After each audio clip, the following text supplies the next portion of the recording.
Hi, my name is John Petty, and I'd like to welcome you to another episode of Growing Up in Flip Flops.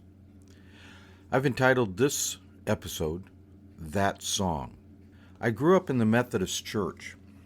By grew up, I mean I attended Sunday school, I attended Methodist youth group, I was in the youth choir, I attended Sunday services with my mother. I grew up in the Methodist Church. A quick little bit of church history. The term Methodist was originally a derogatory term applied by students at Oxford University to this group of students led by John and Charles Wesley doing a different form of worship. And their different form of worship was a very ordered, strict, and repetitive style of worship. And so the other students called it Methodism. Well, the Wesleys embraced it, sort of like Wisconsinites have embraced the term cheesehead. Residents of the Upper Peninsula of Michigan have embraced the term youpers, and how old-time Floridians have embraced the term crackers. All were originally derogatory terms, but embraced by the people that they were referred to. And so that's how you get the term Methodist. Well, to say that Methodists are structured and organized is an understatement. I have made the joke before that you can set your watch by the actions of a Methodist church service, and that ain't too far off. Anyway, for a young boy attending a Methodist church service, it got old and repetitious and boring very, very quick.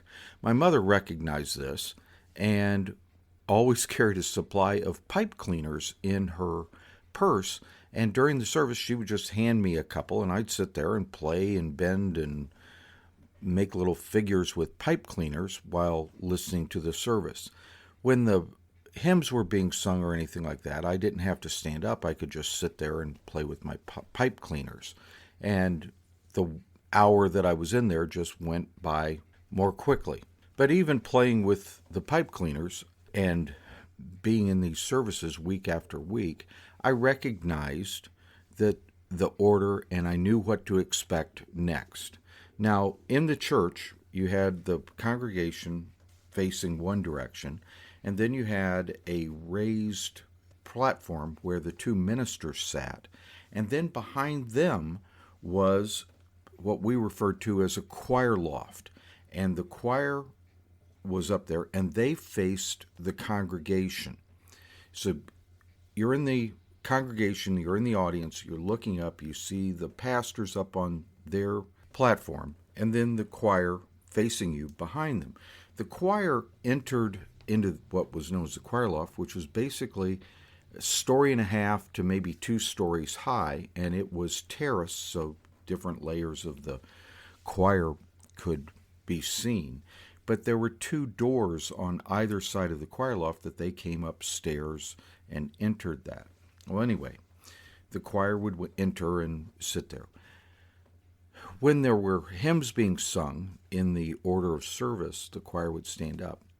The choir did have, as it were, a solo, and that was when the offering was being taken. They would sing what was known as an anthem while the ushers went around and passed the offering trays through the aisles. And that was done solely by the choir. In front of the choir, up in the choir loft, was the choir director's stand, and the choir director had his instrument, the organ, also up in the choir loft, and he sat facing the choir with his back to the congregation. This is all told to explain what I saw and what was the physical layout inside the church. Well, this one particular Sunday, we had a set of circumstances that all combined to create what you're about to hear. We had a relatively new choir director who had moved to South Florida from, I understand, Philadelphia. And also the somewhat unique experience that it was the 4th of July, and the 4th of July fell on a Sunday. So here we have this new choir director and a 4th of July Sunday.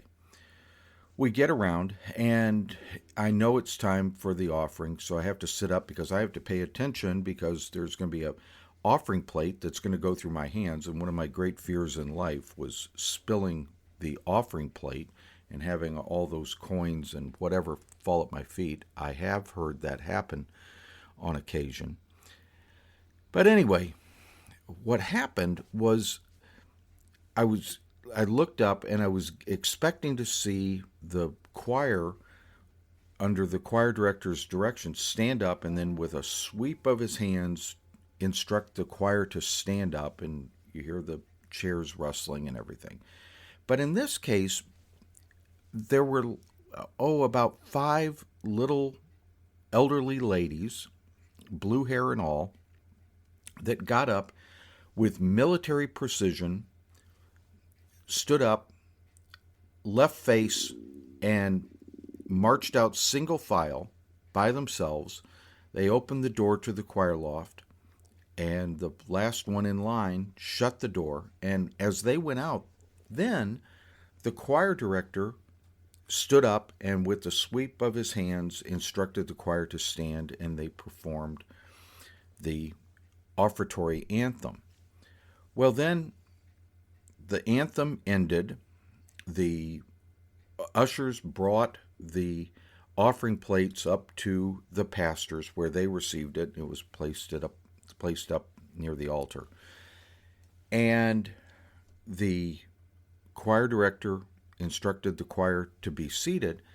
And then the door that the little old ladies had walked out of up in the choir loft opens back up, and here this single file line of 5 little ladies walks back in, the last one in line, shuts the door, and they sit down. Well, this is out of the ordinary in a Methodist church service. I've never seen this. What on earth is this? So I tug at my mother, and I, in a very furtive voice, Mom, what's going on? What happened? And she leans over to me, and also in a soft voice, they sang that Yankee song. Well, I certainly didn't know what that meant. I just, holy cow, okay.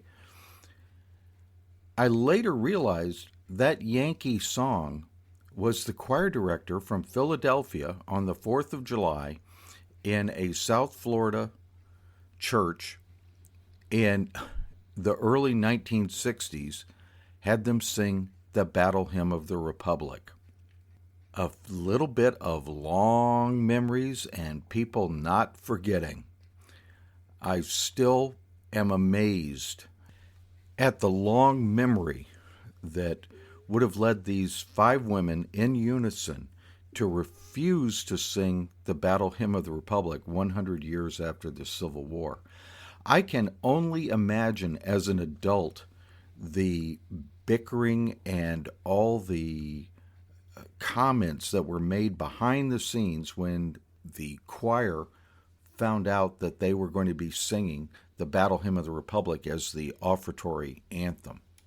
But there I was during the centennial of the American Civil War, seeing my own little history lesson right in front of me.